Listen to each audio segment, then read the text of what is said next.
the people who are advocating for the poor the most often don't understand them on a visceral level.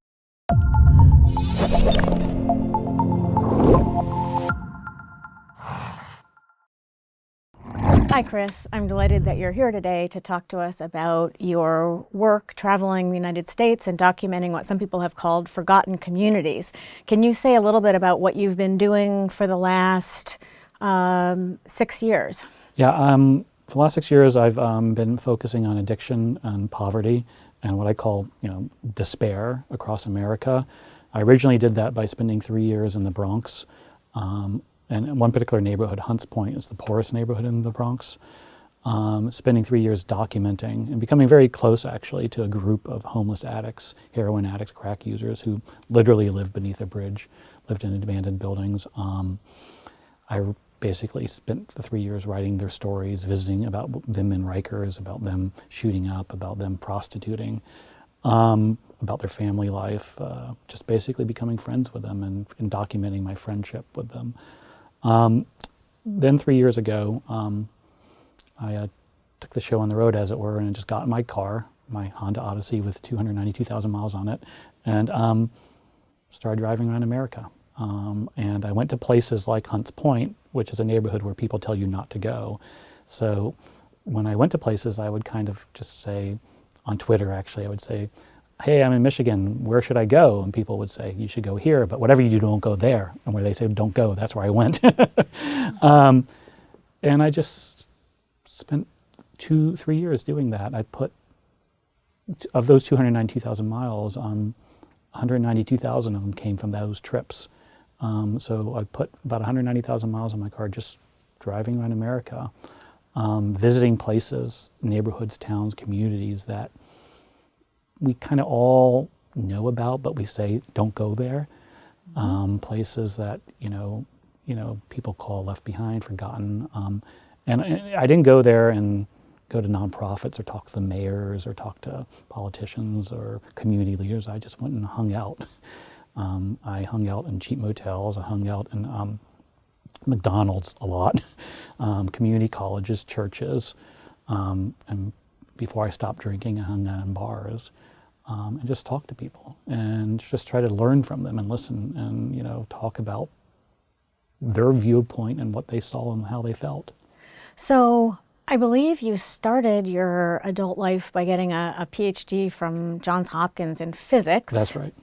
And then ended up working for 20 years as a banker on Wall Street. That's right. Is that correct? That's correct. So how does a physicist turned investment banker decide to leave that life and do what you've been doing for the last 6 years? How did you come to that decision? It's I jokingly sometimes said I lost my soul on Wall Street and I look to get it back.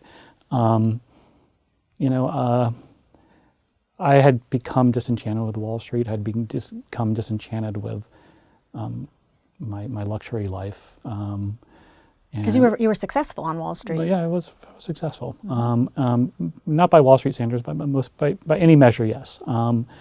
But it was just a recognition that there was something else out there that we Wall Street people, we bankers, including and also my old physics self, we physicists, we're just missing something. And what we were missing is we were just looking at the world just through numbers. We were just looking at, I was spending my life making money by just basically playing numbers on a spreadsheet. That wasn't a real thing, but it paid me well. And then I started thinking, well, especially after the financial crisis, is like, once the financial crisis happened, I'm like, okay, the gig's up. We fucked up. We messed up. And I expected everybody around me to go, yep, we messed up. And then they didn't say we messed up. They said, actually, we didn't mess up. Everybody else messed up. And that kind of just rung to me as kind of not true. And so I started going on these immensely long walks just to kind of talk to people. I mean, I called them my terminus walks. I'd go to the end of the subway and walk home, 20 miles, 25 miles. And I was going to places where people told you not to go. And I want to kind of look behind the numbers and just talk to people. And it just really led me to start questioning what we mean, us successful people, the world we had constructed, and if we really got it, as we said we got it. And then it was kind of became aware to me that we all know we have a lot of privilege, but I'm like, wow, we got a lot more privilege than we realize, a lot more. Uh-huh. And so just to understand better what you're doing in these communities, if I understand correctly, you're documenting in two ways, both by photographing people and by talking to them and then writing their stories. Right. Is that correct? That's correct. So it's a combination. You know, I started off as a photographer. I do more writing now because, you know, when I would take a person's photo, initially it started off, I'd take people's pictures and then I would ask them one question. I would ask them, very simple question is like, you know, give me one sentence to describe yourself. And they would give me various sentences. And I started realizing that by taking someone's picture, what was interesting is that I was finding myself, you know, a lot of people say they have trouble getting people to tell them stuff. I found the opposite, where I was the one saying, okay, you've told me enough of your life, I need to go now.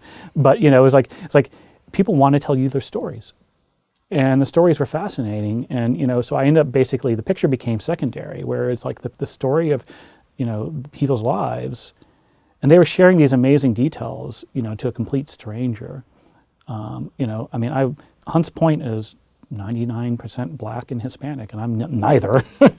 But people were just opening up to me and inviting me in, just very personal experiences, inviting me into their home for a meal, you know, if they had a home. Just basically, you know, and at some point I stopped. I said yes to everything. So if someone said, you know, I remember once, like at 2 a.m, I'm in Hunts Point, in this neighborhood that people say is the most dangerous neighborhood in New York City, and someone's like, some stranger comes to me, hey, I want to show you something. It's over, we have to jump this fence and climb up this, you know, this abandoned building. I'm like, okay, let's do that. You know, and I went up there and he showed me in his abandoned building that he had this work of art that he was painting, and he wanted to see what I thought of the work of art. And I'm like, you know, I don't like it, but I'm not going to tell you, know, but it was just like this very openness that I started realizing was the fact that they're very trusting and there's more to the story than the photos. So you have been doing this now for 6 years, and I know your work started to get a lot of attention around the time that Trump announced his run for presidency, and then especially when he won. There was this sense that what he called struggling working families, the forgotten people, will be forgotten no longer. What are your thoughts on why Trump won? Well, the most fascinating thing was I didn't ever want to write about politics. I hate to say this on this forum, but I don't really care about politics that much. I was there to talk about poverty and addiction. But everywhere I went that was struggling, I heard Trump. And so, you know, and I heard people talk about Trump, and I heard Trump resonating, his message resonating. Especially the white communities. I mean, it was just like, and that was very different from what I saw in the media. So I started writing, hey guys, this is something, you know, I kind of got pegged as the guy who predicted Trump because I just kept on saying, like, you know, I think what I said at the time was, if Trump doesn't win this election, a Trump character will win soon, because I couldn't believe with how strong his message was resonating by somebody who most people at the time were saying was crazy. Most people, they say he has no chance. I was like, well, actually, he has a pretty good chance. The way I think about it is, and again, I don't support him. I'm a lifelong Democrat. I'm a liberal. You can tell from my long hair. But what made sense to me was these were people who, you know, for all their life had politicians come in and say, your job's obsolete. Your lifestyle is icky. Oh, by the way, vote for me. You know, or hey, I'm going to come in and I don't know if I want to really touch you, but you know, vote for me. And it was the first guy to come in and say, you know, or they came in. I like to say us educated people come into these communities and say, when someone tells us their problems in these communities, we say, well, actually, you know, they'll look at you and go, well, you know, our factories are gone. You guys bailed out Wall Street, but our factories are gone. Why didn't you bail us out? And you go in and go, well, actually, it's more complicated than that. You see, your factories leaving is actually good for you in the long run because it makes products cheaper. Trump didn't do that. He didn't go in and say, well, actually, he went in and said, okay, I hear you. We're going to do something about that. Now, I don't think what his answer is real, but he came in and he's the first one to listen to them on their level and say, okay, gotcha. you're telling me something's wrong. Let's address that. He doesn't come in and say, well, actually. So do you, I mean, it sounds as though they were hearing something from Trump that you don't think they've heard from either Democrats or Republicans. That's right. Is that I think correct? the first person to acknowledge their pain. Mm-hmm. And to say it, it's just it's also the first person to, again, there are the candidates who've come in and acknowledged their pain, but it's the first one to do it in a very strong, simple way or the only one in that cycle, in this particular cycle, who've come in and said, okay, gotcha. So what I have heard some Democrats saying is that they don't understand that because they see themselves as the party of the party that is worrying about people's pain, that is concerned for poor people and for the unemployed. But clearly that wasn't the reaction in the communities that you were visiting. What are your thoughts on that? I think, Democrats come in, and again, as I say, this is a Democrat, and as somebody who voted for a Democrat, we often come into these communities. I guess what I've always said is, the thing I've learned about this in the last 6 years is, in aggregate, not in specific, there are different examples, in aggregate, the people who are advocating for the poor the most often don't understand them on a visceral level. They don't understand the people they're advocating for. They don't understand their lifestyle. They don't understand the way they live. They don't understand. So I always use a McDonald's test. A lot of people who advocate for the poor hate McDonald's. But McDonald's is essential, and when you're poor, McDonald's is essential. It's cheap food. It's good cheap food. It's also a community center. It's where people go to meet other friends, to basically get free Wi-Fi. It's kind of what, it's a place that people go to find community. Walmarts are the same way. If I want to find an immigrant, when I go into a new community and I want to see where the immigrants are, they're in the Walmarts. And yet a lot of people who advocate for the poor make fun of Walmarts and make fun of McDonald's. I think, and we also come with a list of policies. Here's 18,000 policies that are good to help you. Well, you can get job training, you can do this. And essentially those policies all come down to basically, okay, get up and move. A lot of people don't want to move, man. This is their town. This is them, this is their life. Why do I have to leave my family and go get credentials to have a meaningful life? Why can't I stay here? Right. And I think, I think there's a sense, one of the pieces I wrote was, Democrats can't, and I say this as a Democrat, is we can't be the party that's not as bad to the working class as the Republicans are. We're the ones who bailed out Wall Street. I mean, and as somebody who worked on Wall Street for 20 years, I can tell you the Democratic Party is very entrenched. The person who did the most for Wall Street was Bill Clinton. Now, you can argue about if that's positive or negative. I mean, that's not what I'm just saying. It's just from a very simple standpoint, we're not necessarily, in my mind, we're not the Democrats are not the party of the working class anymore. Right. And are the Republicans? I don't think there's any party of the working class right now. I think the Republicans do a better job of signaling at a cultural level that they go in and say, your job is obsolete, we're going to move it to another place. They don't say your lifestyle is icky. They say that less. So I know you have a kind of an analysis, which you've described as front row and back row, to describe the divide you're seeing. Can you explain what that is? Right.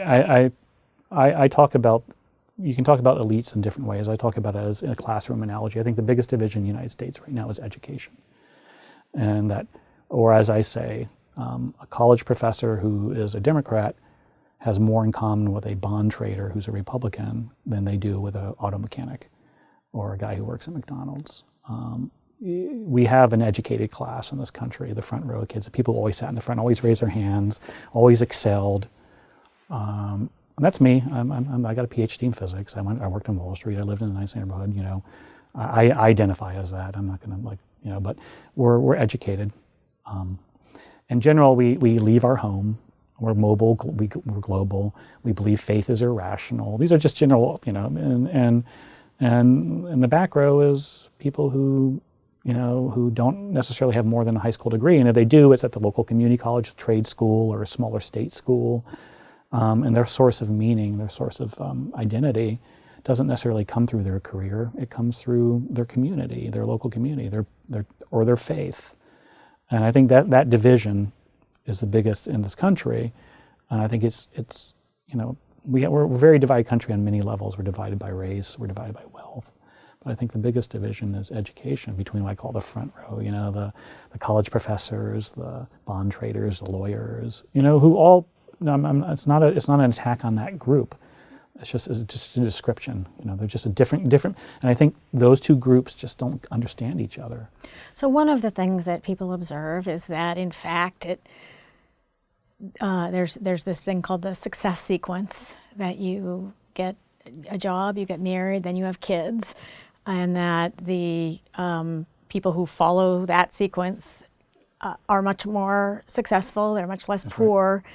So people, I think, can look at communities in which there are lots of broken families, drugs, poverty, and feel as though if the people living there were making better decisions, they would have better outcomes. What are your thoughts on that? I think, look, I'm a very old school leftist in the sense that you look at decisions within context available. What's your options? So the smart decision, the preferred decision, I think everybody would agree, most people, get a job, get married, have kids. But what if there's no jobs available? I mean, I think the greatest universal is that people want to have a family and have kids.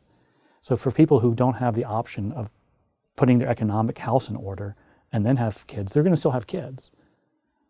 And so you have a lot of children out of wedlock, partially because wedlock's not an option, because you don't have the economic resource to do that. When the factories left, one of the things I keep on hearing across the country is people said, I could walk, I heard it multiple times, I walked out of high school onto the factory job, and I had a job for 35 years that gave me benefits, and I raised a family, and it was all great. When the factory left, they couldn't do that. You have to look at people's decisions within the context they make them. So what are the available options? One of the things I always talk about is the lotto as an example of this. Us front row kids, us smart people, economists, look at the lotto as an irrational decision. Why would anybody play the lotto? Now, it's very easy for me to say that. I had many ways of making $1 million almost every day on Wall Street. People were lending me lots of money to gamble and, see if I could make $1 million. So paying the lotto for me was dumb. It was wasting money. If you're in a poor town and no one's lending you money, you got to play the long odds because the short odds aren't available. So you buy the lotto ticket. It's the only way you have to make $1 million. So it's not dumb for you. It's your only, now, so you look at the context of people who make their decisions. And so so much of what's going on in the country where people scold other people for bad decisions. And I say this from the left and right.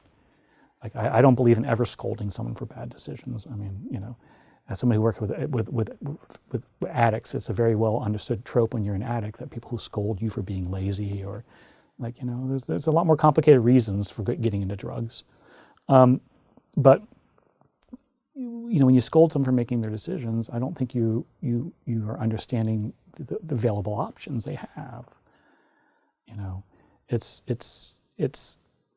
like the left and right likes to scold people for decisions, but within that framework available of all the different things they can do, sometimes the people make the best decisions.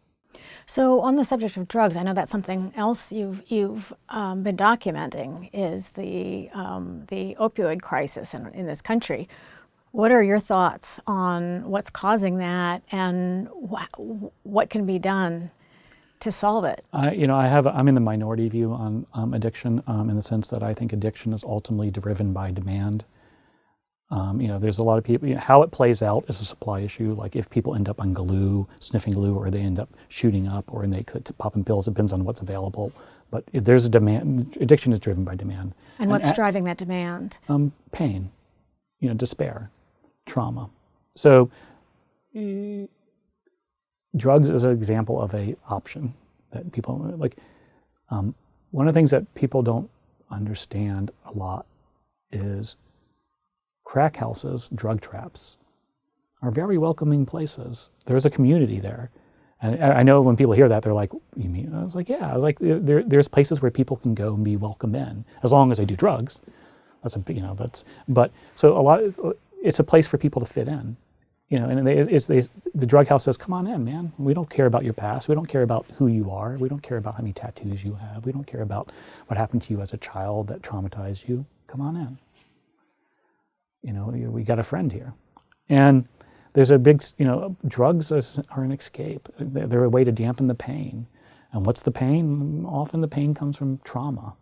There's a lot of people who've gone through some atrocious things as a child, who don't feel like anybody gets them because they went through this atrocious thing. They've been rejected by society. Their experience has rejected them. They don't get it. They don't get the idea of going, they don't get normal people, as they say. And drugs is a way to cope with that.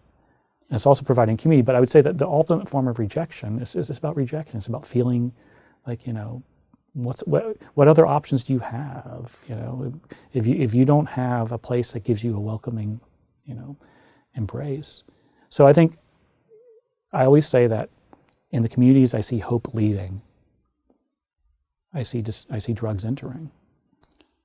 It didn't surprise me at all that I never intended to write about politics. It didn't surprise me at all that after the election was over, I'd gone to places based on how much despair they had and how many drugs they have. And so, lo and behold, it was the places that Trump performed well.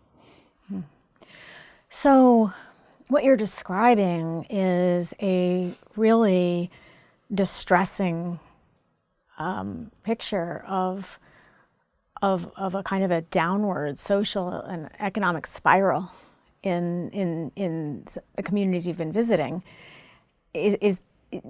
What will make this better? What can happen to make this better? I don't know what's going to make it better.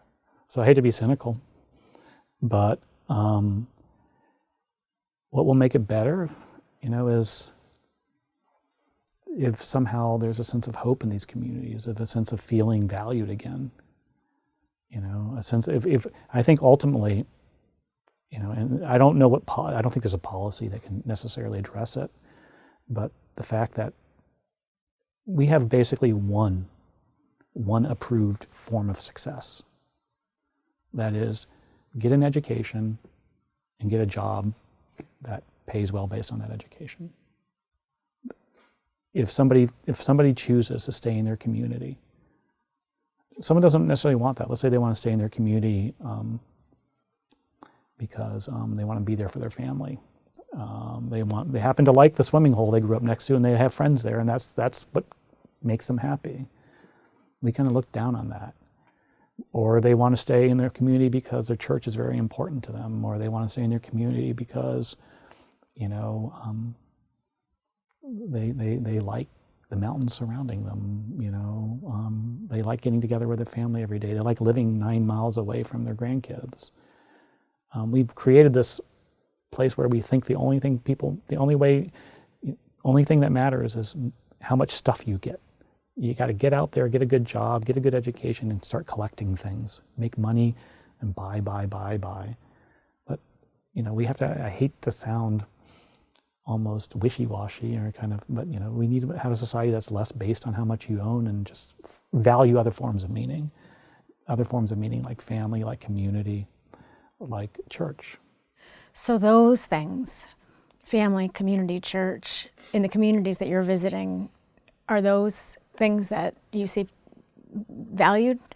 Less so. They're being devalued. But they're, and again, I look back at myself 7 years ago, 8 years ago, as an atheist, and I still probably identify as one intellectually. But in these towns I go to, the only thing often that's helping people is the church. The only thing that's still there that says, come on in, we'll welcome you as a church. And I think, you got to put your pragmatic hat on. Even if you're an atheist, you got to put your pragmatic hat on and say, hey man, that's working.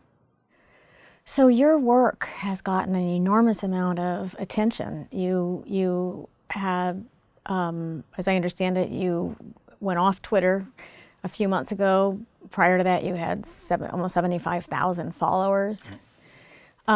Why do you think your work has attracted the attention that it has? I don't know, actually. I mean, I really don't know. I hope it's because the pictures are well done and the stories are well done. I think there is a good, a positive.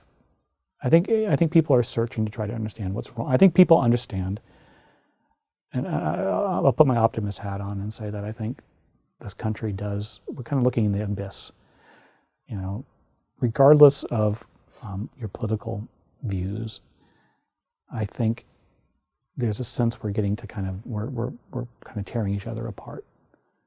I think there is some people doing some soul searching, saying, okay, why are we tearing each other apart? Why have we got here?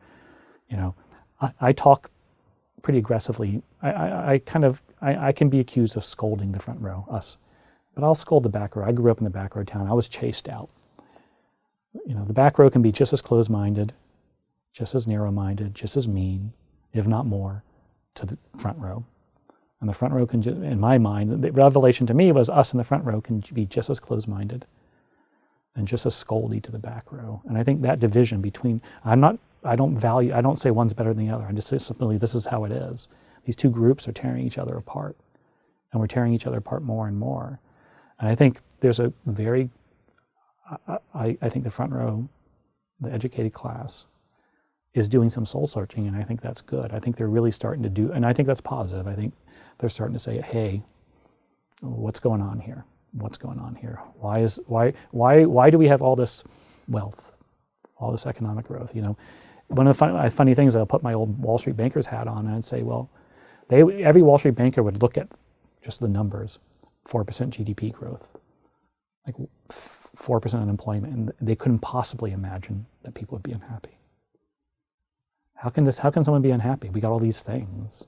You got cheap products. You can buy your third iPhone. As I always say, maybe people don't want 3 iPhones. Maybe they want 1 iPhone and 2 friends, you know? And I think there's a sense amongst certain people that the positive side is people, I think, are starting to say, hey, why are we here? Let's try to figure out how to step back from the brink. Because I think we're on a brink, or we're kind of at a point where we're just tearing each other apart. So how do you feel about your role in this? Honestly, I